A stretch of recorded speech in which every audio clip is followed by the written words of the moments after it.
علیکم دوستانو، زه یم ستاسو ورور ستاسو ملګری محمد اسد او تاسو ګورئ رستم ټیچینګ چینل. د ویډیو شروع کېدو نه مخکې تاسو ته گزارش دی که چېرې تاسو زموږ په چینل باندې لومړي ځل یې نو زموږ چینل لایک کړئ او سبسکرایب یې کړئ، خپل ملګرو سره هم شیر کړئ.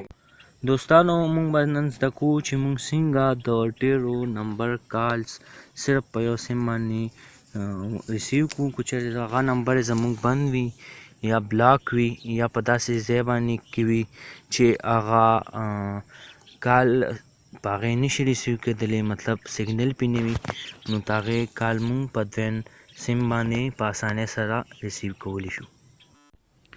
دوستانو فرسټ اف آل به مونږ هغه سیم آن کړو په موبایل کې چې کوم نمبر کالز مونږ ډایورټ کول غواړو په دویم نمبر باندې، نو هغه سیم به آن کړو په موبایل کې او دا کوډ به ډایل کړو سٹار 21 سٹار 00 92 300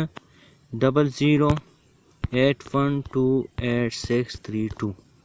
ٹھیک شو دوستانو، دا سیم دی زما په بل نمبر کې آن وي، په ډسکرپشن کې دا نمبر اکثر موجود وي، نو دا زما د واتساپ نمبر دی.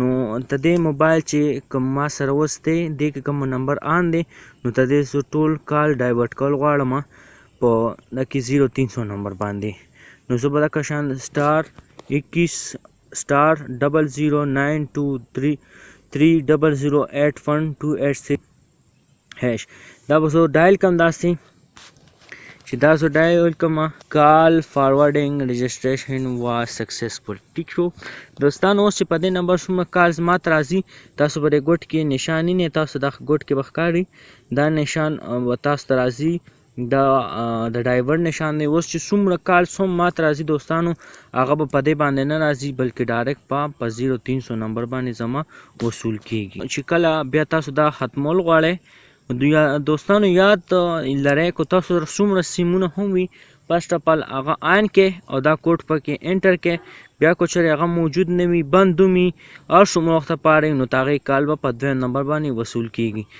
نو بیا به چې کله دا ختموئ نو هیش ډبل هیش 21 هیش دا به دوباره دغه کې. ٹھیک نو تاسو وکتل چې ما څنګه د یو سیم کال ډایورټ کړل په دویم نمبر باندې.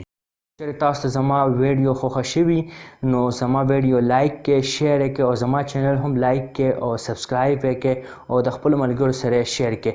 دوستانو ستاسو لپاره ما د فیسبوک یو پیج هم جوړ کړی دی او چې لینک یې ډسکرپشن کې موجود دی، نو تاسو پلیز په هغې پیج باندې ضرور وزټ وکړئ او هغه هم لایک کړئ او فالو یې کړئ.